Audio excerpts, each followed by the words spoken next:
English with Deck. Alright, how's it going? Hope you're all having a marvellous time doing whatever it is you're doing. You know, it's a perfect opportunity just to marvel in the fact that right now, well, I'm sat at my desk, but what are you doing? Are you cooking away in the kitchen?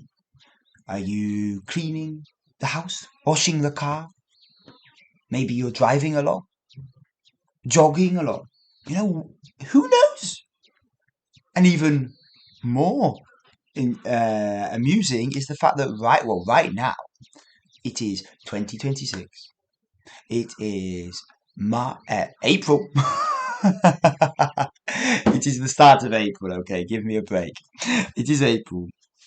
And, when you're listening, what date is it going to be? Is it going to be 2026? Is it going to be 2027, 2028, 2029, 2050? Wow. Who knows? Maybe you've gone the opposite way and time traveled back in time to the past. Maybe it's 2010. How? And you've brought your downloaded podcast with you. Who knows? Dun dun dun. But no, it is quite amusing to think that, this episode could be heard 1 month from now, 5 months from now, 4 months from now, 10 months from now, 2 years from now. Who knows? That's quite a fun feeling. But, I think whenever you're listening, and like I said, whatever you're doing, the themes in these episodes are usually pretty relatable, including today's. Now, we all love to go on a little holiday, a little jaunt, a little weekend away. And, sometimes life gets a bit busy, so we don't always get the opportunity. I mean, for me and my family, I find that we tend to do it sporadically. So, one thing I've noticed is that we don't tend to sort of go consistently throughout the year. Schedules are busy. Maybe at that particular time of the year, the money's not so readily available. There's plenty of reasons. But I have noticed we might do like 2 or 3 trips fairly close together, then nothing for a little while, and then again another trip or 2, that kind of thing. But however you do it, it's never a bad idea to get away. It can be, of course, but for the sake of argument, it's never a bad idea to get away. I'm a big fan, I realised this in my late teens, I'm a big fan of a long weekend getaway. Don't get me wrong, I love a week away. I love going away for a week. But honestly, I prefer, just 4 3, well, 1 night's good. But for me, I prefer 2 to 3 nights, So you go on let's say the Friday morning, Friday night, Saturday night, come back Sunday or Monday. Come back Sunday or Monday. I love that style.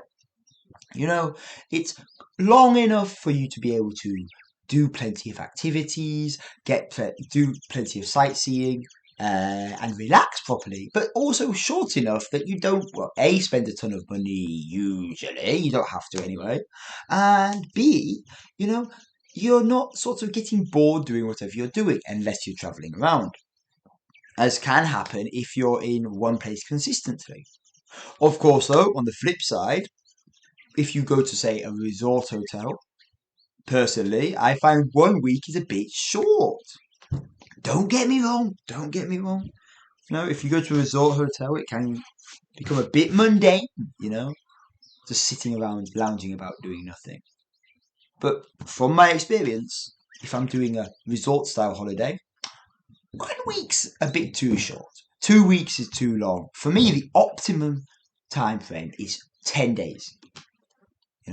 So my long weekend time, or 3 days, let's call it 3 to 4 days, away, and optimum resort time would probably be about 10 days. Yeah. But at the end of the day, obviously it's case by case situation. It really depends what kind of holiday you're currently having. And that brings me perfectly to the other day. I was unable to go. I was actually away myself on a work related trip. But my wife took the kids to Osaka to meet a friend of hers and her child. And it was like a play day kind of thing. Osaka's a pretty mid location. Wait, that has a double meaning there. I'll say that in a minute. It's um, in the middle between our location and her friend's location. I should also clarify that what I just said then, it's a mid location. It could and probably would be heard as it's not so great. Like let's say low, mid, high, low location. You wouldn't say. You would say a top location. It's very casual, but you could say it's a top location. And if you said a mid location, it's a bit like, it's not awful, but it's not great. So I just thought I'd clear that up there. The location they went to was great. It was a top location, and it was in the middle between where we live and her friend lives, more or less, and easily accessible. So yeah, two very different meanings there for what I said. Okay. Be careful there, guys. So yeah, she took them away, and as I'm sure I've mentioned before, to go from where I live or anywhere off island, you need to take a ferry. Now, my wife, bless her, she gets travel sick pretty easily, and so does my eldest daughter. My youngest so far doesn't seem to. I mean, time will tell. But yeah, the two of them are pretty prone to travel sickness. Actually, I am the opposite. I can read in any condition. I can eat in any condition when traveling.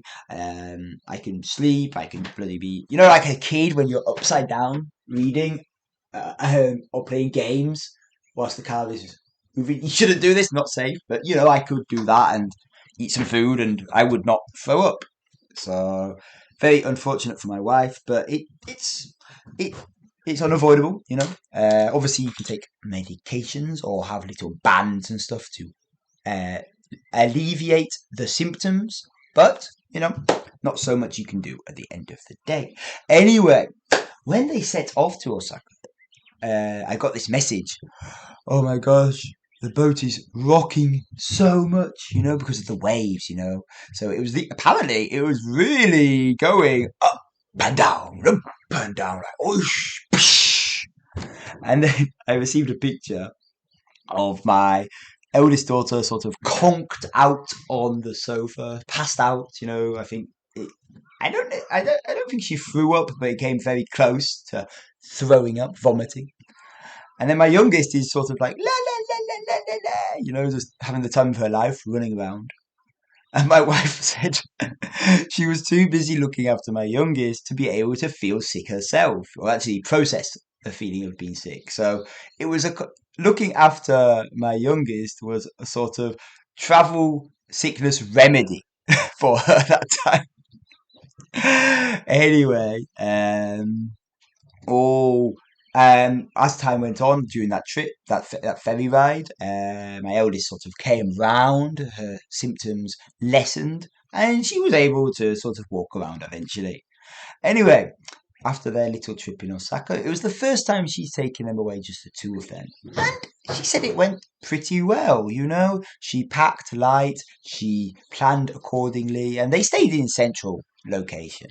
So it was pretty easy as far as I understand. Tiring, definitely. Busy, definitely. Constant attention needed, of course, but overall not so difficult. She said not as well stressful as it could have been. So I am pretty keen to do that with the kids in the coming months. But yeah, And then on the way back, similar situation again. But you know, these things can't be helped. We can definitely try and help them to a degree, but at the end of the day, some people just feel more nauseated when traveling. So yeah. Okay, guys. Well, do let us know in the comments. Have you got any funny stories about when you were traveling? Maybe you felt a bit queasy. Maybe you, dare I say, vomited in a compromising position, compromising location. You know, everyone saw or something. I mean, feel free to share if you would enlighten us. But yeah, absolutely. I hope you are feeling great doing whatever you're doing, wherever you are. So, guys, have a great afternoon and a fantastic evening. See you in the next one. Bye now.